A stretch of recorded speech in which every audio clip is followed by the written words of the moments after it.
bénissons le Seigneur Jésus-Christ.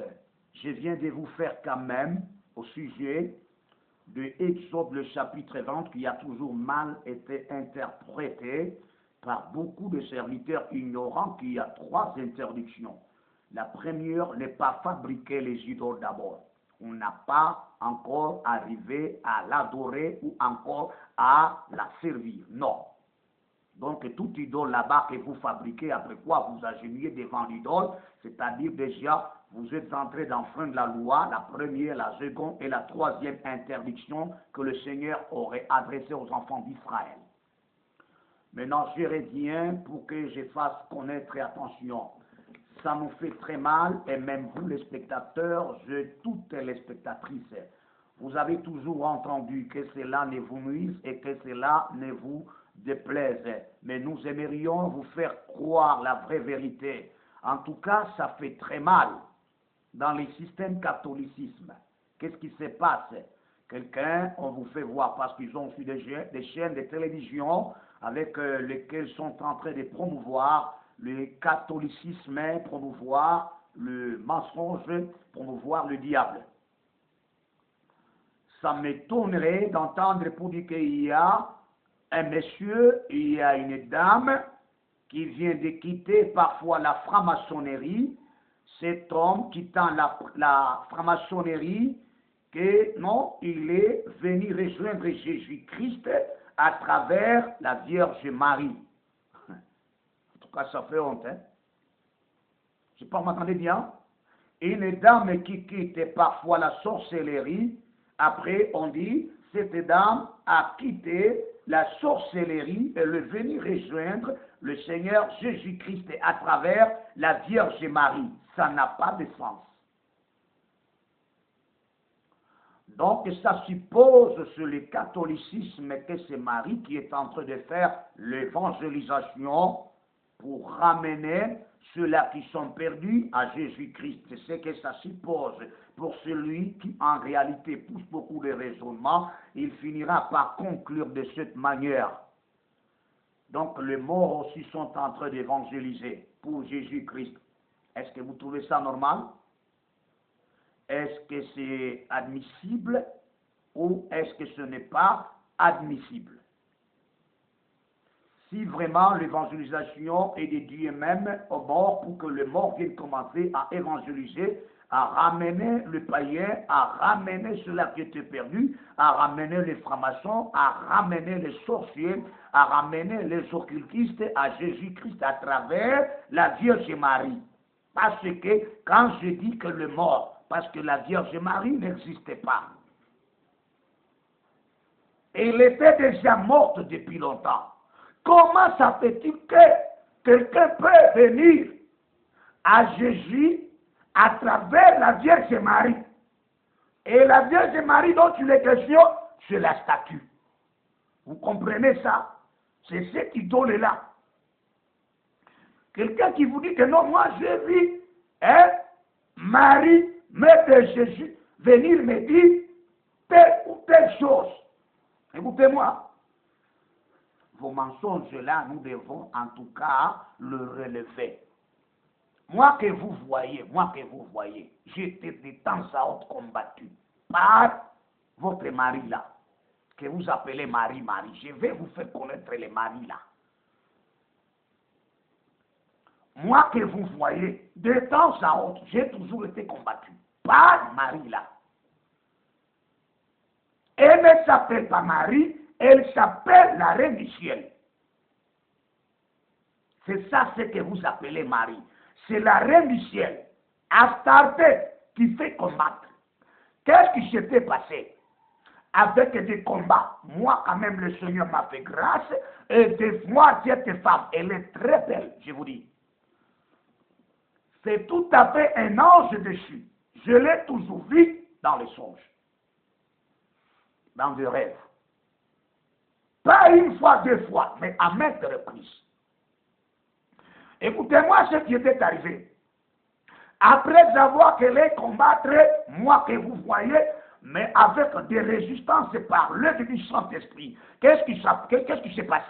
Un jour, je vais avoir un rêve. on m'invita à coucher dans les appartements. Donc c'était comme dans un grand restaurant, bien aménagé, qu'il y a une autorité qui vous demande. J'étais tellement dans la joie pour dire qu'il y a une autorité qui vient de me réclamer. Quand je m'étais rendu là, quand je suis entré là, j'ai trouvé une femme très belle. En regardant, j'ai découvert ce qu'elle était. Mais avant que je lui réponde, elle me dit ceci. C'est moi qui suis la mère de Jésus. Écoutez cette parole-là. Elle me dit, c'est moi qui suis la mère de Jésus. C'est pourquoi j'ai fait ces enseignements pour relever et pour vous souffrir les yeux. Que c'est moi qui suis la mère de Jésus. J'aimerais à ce que nous soyons en commun pour que tu travailles avec moi. Le Saint-Esprit maintenant, le Saint-Esprit m'ouvrit les yeux. J'ai vu, c'était la reine du ciel. Je n'avais pas une autre option si ce n'est qu'à lui répondre à travers le Saint-Esprit. Je lui réponds, ça n'a pas encore fait même une année. Ça n'a pas encore fait même 6 mois. Donc c'est tout à fait une histoire récente. Je lui réponds ceci. Et écoutez, tu m'as trop. Tu te fais passer à Marie, mère de qui? De Jésus, pas mère de Dieu. Je vais revenir avec tous ces points. Tu te fais passer à Marie, mère de Jésus. Tant que tu n'es pas Marie, mère de Jésus, mais tu es la reine du ciel. Ma réponse, le sang, donc, cette reine du ciel hypnotisée, calme, immobile. Elle ne me répliqua pas. Pour quelle raison? Parce que je l'avais découverte. Frère, sans le Saint-Esprit, tu vas accepter. C'est de cette façon, dans le catholicisme, on vous ment avec des témoignages très élaborés. Et c'est là parfois qui reviennent au catholicisme parce qu'ils ne connaissent pas. Ils ne sont même pas spirituels. Si je n'étais pas spirituel, si je n'étais pas été aidé par le Saint-Esprit, donc j'accepterais comme si j'étais la mère de Jésus. Non. J'ai dit non. Tu es la reine du ciel. Je connais que tu me fais des guerres de combat. Donc là, je vous dis, la causerie était terminée dans le rêve. Quand je m'étais réveillé, je me suis dit, bon, merci Seigneur de m'avoir quand même enseigné. Tu m'as enseigné une grande chose, c'est ce qui se passe dans le catholicisme. Parce que le catholicisme a aussi des chaînes de télévision. On fait passer des gens, comment est-ce que cette personne s'est rencontrée avec Marie, mère de Jésus. En tout cas, Marie, mère de Jésus, a ramené cet homme-là où c'est à la fois catholique. C'est pas ça. Moi, je vous dis la vérité, c'est pas ça. Ce n'est pas Marie, mère de Jésus. Marie, mère de Jésus, elle est au ciel. Elle n'est pas sur la terre. Comment ça fait-il que Dieu ne laisse pas d'autres morts venir prêcher? Laissant toujours la Vierge qui? Marie. Marie n'est pas ici sur la terre, s'il vous plaît. Marie est au ciel. Ça, c'est clair. Tout le monde connaît ça. Et Dieu fait grâce à ceux que parce que nous connaissons la vérité. Comment ça fait-il que Marie vient faire des évangélisations, ramener beaucoup de gens vers la foi catholique? Ça n'a pas de sens. Et même l'évangile que vous voyez n'avait pas été laissé et prêché par les morts. Non, c'est par les vivants. Maintenant, toi qui es catholique, commence maintenant à analyser. Comment ça fait-il que non, la Vierge Marie, la statue là est en train d'évangéliser? Ce n'est pas Marie, c'est la reine du ciel. Je vous ouvre les yeux. L'évangile ne peut jamais être prêché par Pierre encore aujourd'hui, ni également par Pierre, ni également par Paul. Non, ce n'est pas possible. Ce n'est pas possible. Comme vous dites que non, vous savez, nous sommes les pentecôtistes, donc l'apôtre Pierre a ramené tel frère, il s'est vu avec Pierre, Pierre l'a enseigné, l'a ramené à la foi des protestants. Ça n'a pas de sens. Si vous êtes aveuglé, attention, c'est une maison de servitude dans laquelle vous vous retrouvez. Ça c'est clair. Attention, Dieu, notre Dieu, il dit aux enfants d'Israël que vous avez été dans la maison de servitude. Et parfois, c'est cela dans laquelle vous vous retrouvez. Et c'est quand même analysé avec les Saintes Écritures. Qu'on vous dise aujourd'hui que non, vous voyez, nous avons vu là qui Timothée. Timothée a ramené une dame comme ça qui était sorcière. Elle est venue à la fois pentecôtiste. Ça n'a pas de sens. C'est toujours Marie qui a... C'est pas Marie, parce que quand je vous dis, parce que le Seigneur m'avait déjà offert le sujet. Je ne peux pas dire une chose pour tout simplement créer la peur. Je ne peux pas vous dire ce que moi je n'ai pas vu et ce que je n'ai pas entendu. Ni également vous dire ce que je n'ai pas vécu. C'est ce que moi j'ai vécu. Je vous dis, frère. En tout cas, il n'y a pas un ange qui est tellement compliqué si ce n'est que la reine du ciel. C'est elle qui renversa même le vrai culte en Israël. En ramenant ce culte comme néant. Je vais revenir avec les vidéos qui vont venir. Je n'ai jamais été pressé, jamais éclairci de partout où vous me suivez. Maintenant, commencez à analyser. Comme vous dites que non, nous avons trouvé Thomas, nous avons trouvé Barthélemy. Barthélemy a ramené qui? A ramené Frère Matthieu à la fois des pentecôtistes, ou également à la fois méthodistes, ou également à la fois des garigueurs, ou des sceptiques. Ça n'a pas de sens.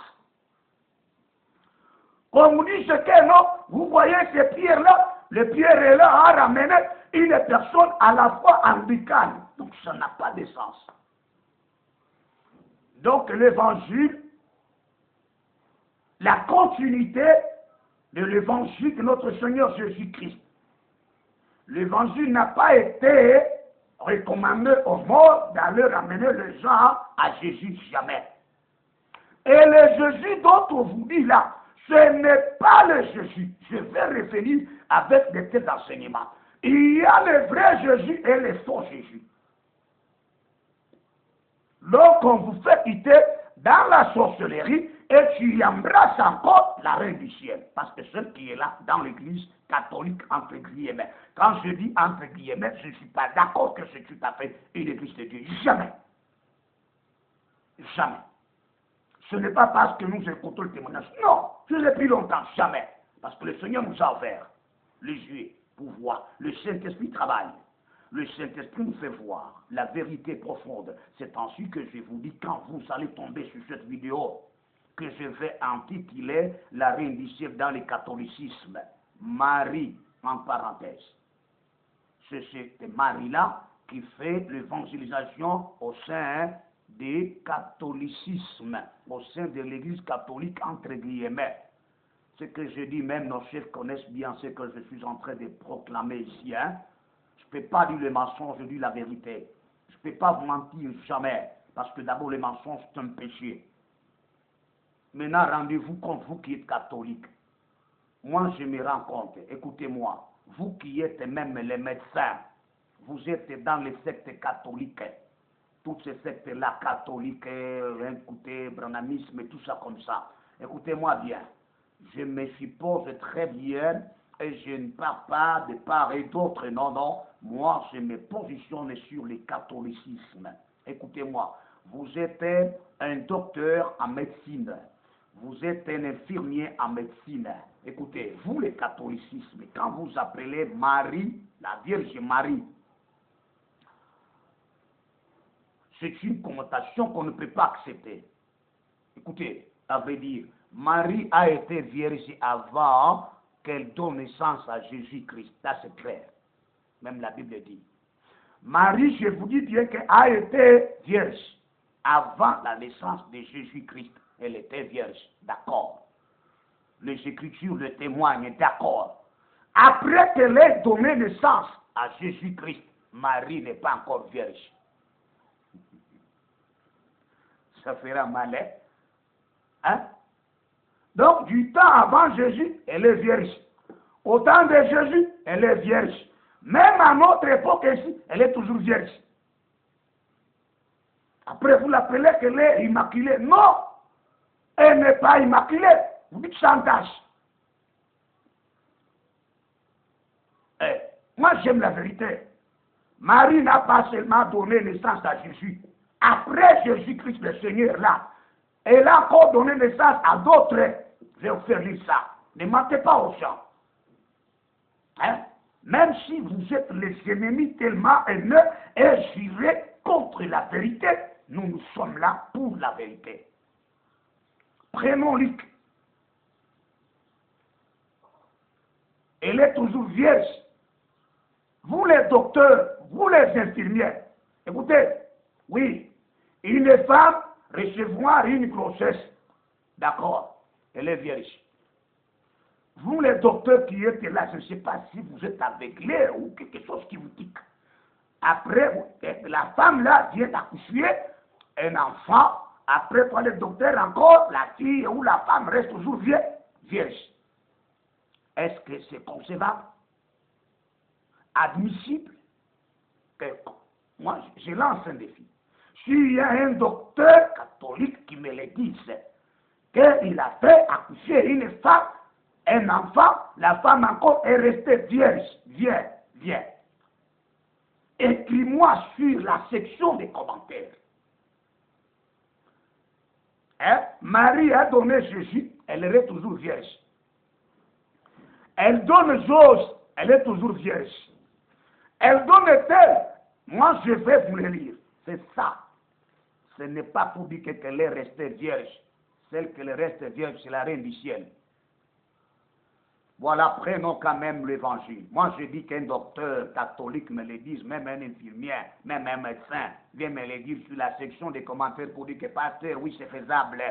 Vient me dire que berger, c'est faisable. Même si une femme donne naissance à trois filles, à trois enfants, 4 enfants, ou également, elle peut même donner naissance à 5 enfants, elle reste que vierge. Non, frère, soyons quand même dire qu'après la naissance de Jésus-Christ, elle était maintenant de vierge. Parce que quand l'enfant vient, quand l'enfant veut venir sortir, il doit sortir par le canevas que tout le monde sort. Hein? Donc l'enfant sort là-bas, après quoi encore? Donc, l'hymne encore se renferme. Et c'est comme ça qu'on vous a appris même en médecine. Est-ce que c'est comme ça qu'on vous a appris même dans tout ce que vous apprenez, dans votre science-là? Hein? Vous trouvez même parfois ceux-là qui ont étudié beaucoup, ils sont toujours dans le catholicisme. Pour quelle raison vous y restez? Et vous acceptez unanimement pour dire que non, elle est la Vierge Marie. Elle était vierge avant Jésus. Après Jésus, qu'elle n'était pas vierge. Et elle n'a pas seulement donné naissance à Jésus pour entrer, comme le dit le catholicisme, sur les mensonges. Et Marie n'est pas mère de Dieu, elle est mère de Jésus-Christ. Je vais revenir avec ça. Nous lisons la parole de Dieu. Marc chapitre 6, qui a toujours été mal interprété par certains soi-disant évêques, tout ça comme ça. Et même Blaise et Kanda. Tu as menti aux gens. Hein? Vous dites que non, elle est toujours vierge, elle est toujours mère de qui? Mère de Dieu. Non, c'est pas mère de Dieu, mère de Jésus. Ça c'est clair. Le problème de mère de Dieu a commencé avec les concile. Si vous voulez encore, je vais revenir avec ça. Ce sont des choses que les gens se sont tous mis tout autour d'une table. Alors on va dire non, c'est la mère de Dieu. Non. Une mère ne peut pas donner un Dieu. Jamais. On se dit la vérité s'il vous plaît. Ça c'est compliqué. Marc chapitre 6, le verset 3. N'est-ce pas le charpentier, les fils de Marie,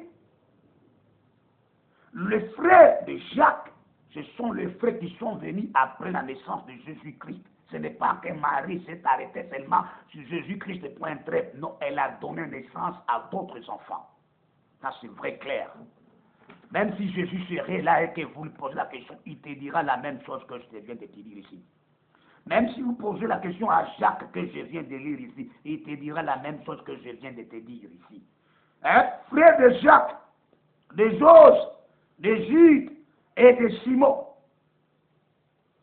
Vous compliquez pour ce verset. Mais quand vous arrivez là-bas à Jude, à Jacques, vous dites qu'il était frère de Jésus. Jude, frère de Jésus. Ce n'est pas frère de Jésus d'une manière au hasard. C'est tout à fait frère de Jésus. Donc, même qui leur a donné naissance, qui leur a fait voir le soleil. Continuez. De Joseph, qu'on peut dire Joseph, et de Jude, et de Simon. Voilà, il est là.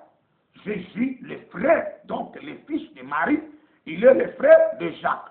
Et les gens qui ont vécu à cette époque-là, ils connaissaient bien, ils savaient bien. C'est la raison pour laquelle est venu les problèmes pour que certains juifs précisent pour dire que non, on ne soit pas Jésus. Parce que c'est tout à fait l'un des moyens par lequel on a dit non, le Messie vient seul. Il n'était pas venu avec leurs frères. C'est de là que naît également des complicités ou des complications de rejet de Jésus. Et même ses frères, les frères-là, l'ont rejeté. Vous comprenez? Parce que selon un juif ne devait pas accepter un Messie venir après le Messie, le frère de qui? De Messie. Là, ça serait difficile, compliqué. Et même ses frères l'auraient rejeté pour dire que non, ce n'est pas un Messie. C'est ça. C'est après sa mort qu'il est mort et ressuscité, partir là au ciel, que maintenant ses frères alors sont restés se dire c'est le Messie. Parce que Jésus même est allé, même se fait connaître devant ça. Vous voyez, le frère de Jésus, pas Jacques, les disciples, parce que les disciples étaient morts. Maintenant, Jésus, lors de sa résurrection, vous comprenez. Il y a des choses que vous devez connaître quand même. Ce n'est pas les Jacques, les disciples auxquels Jésus était allé se faire connaître. Non, non, non. Jacques, son frère. C'est bien parlé, même l'apôtre Paul. Les peines les parlent, mais vous niez pour dire que non, Jésus était sorti seul de Marie, et non pas avec ses frères. Non, ça c'est tout à fait inconcevable. Je vous lis la parole. Et ses sœurs, pas seulement les sœurs, même ses sœurs, et ses sœurs ne sont-elles pas ici parmi nous?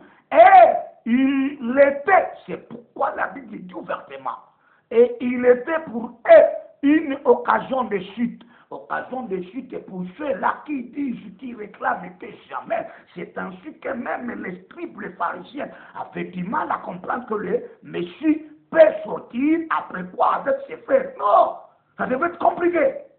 C'est ainsi qu'ils le rejetèrent. Une fois qu'il se rejet là, c'est pourquoi la Bible dit que non, c'était une occasion de chute pour ceux-là qui les ont rejetés. Ne mentez pas aux gens. Le verset 4, Jésus répond.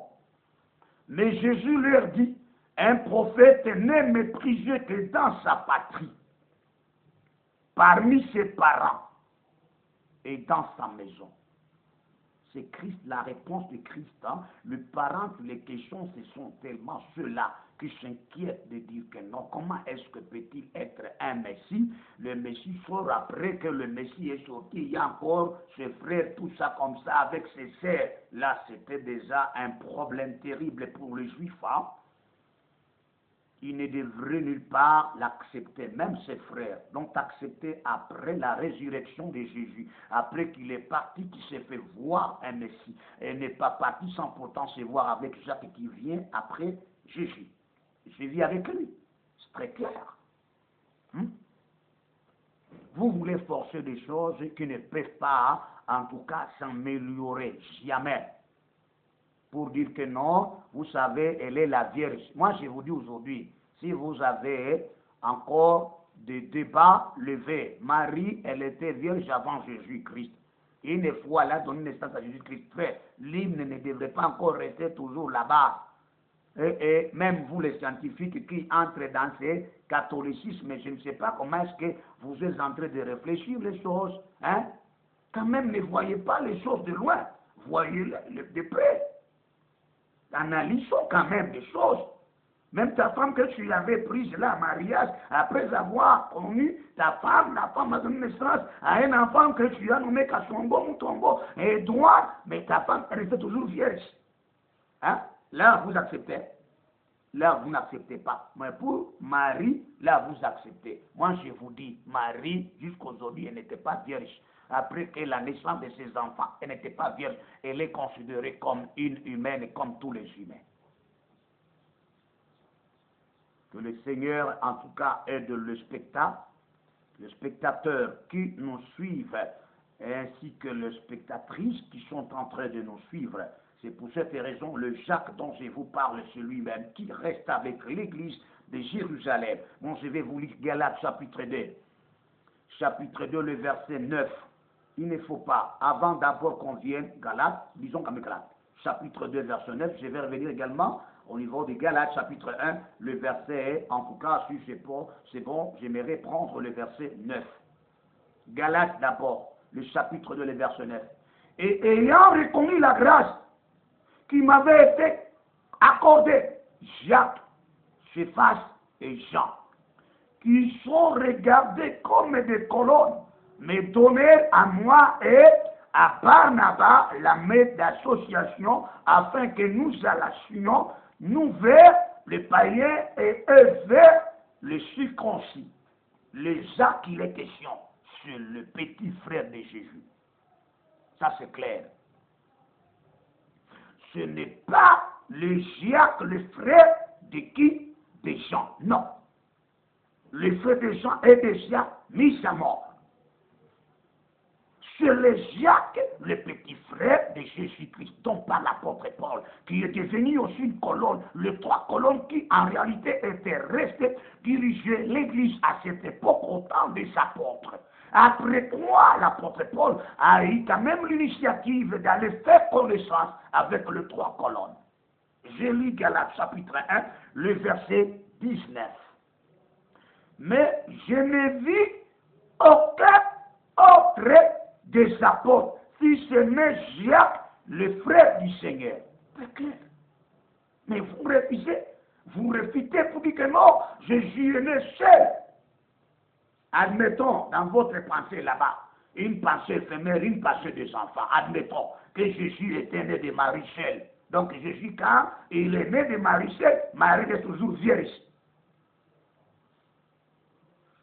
Je dis bien, admettons, si tellement que, si tel est le cas que Marie a donné l'enseignement à qui? À Jésus. Après quoi, fini, il n'y a pas ses frères. Donc, une fois que Marie donne naissance à Jésus, Christ, après quoi, Marie doit rester toujours qui? Vierge. Laissez vos bêtises là, hein? Laissez. Non, c'est pas gentil. C'est pas gentil. Donc, il n'y a pas ici à dire autre chose. Voilà que je fais pas à pas. Je vous ai fait voir la Marie dont on est en train de chanter. Et même quand vous suivez par exemple une vidéo dans laquelle on vous dit que, écoutez, par la Vierge Marie, il y a information. Donc, cette information qui quitte la franc-maçonnerie et qui entre encore dans une autre franc-maçonnerie. C'est ça. C'est comme un jouet qui quitte telle équipe et entre dans une autre équipe. Et vous les chrétiens, et vous les pentecôtistes, que cela ne vous déplaise. Le problème c'est quoi? Comme c'est les manipulations qui se font au sein de ce système. Moi, écoutez, moi quand j'écris au Seigneur, c'est pas par Marie. C'est parce qu'il y avait les prédicateurs qui, en réalité, étaient sans vie, que je voyais, puis avec qui également on s'est changé. Qui est cette personne qui dit là que vous voyez, j'étais dans la maison, j'ai vu la mère de Jésus venir. D'abord, quand elle vient à toi, je n'ai même pas inspiré, ni même être quelqu'un de l'Esprit Saint pour connaître, à distinguer ce qui se ressemble à ce qui est véridique. Après, tu vas qu'il soit, tu dis que non, alors je viens à la foi catholique parce que par Vierge Marie, alors quand j'étais dans la maison, elle est venue, elle m'a parlé, venez, vous êtes mon fils, je vais faire ceci, faire cela avec toi. Tu seras une grande personne. Même si ça fait des miracles, ça ce n'est pas un moyen qu'on peut dire que c'est tout simplement Marie. Marie ne viendra jamais prêcher. Marie ne viendra jamais, elle attend aussi, comme nous, l'avènement du Seigneur Jésus-Christ. Elle attend aussi que Dieu vous bénisse de partout où vous nous suivez, surtout les bergers Sheba, qui relèvent tous les défis de ces Hervé Marie.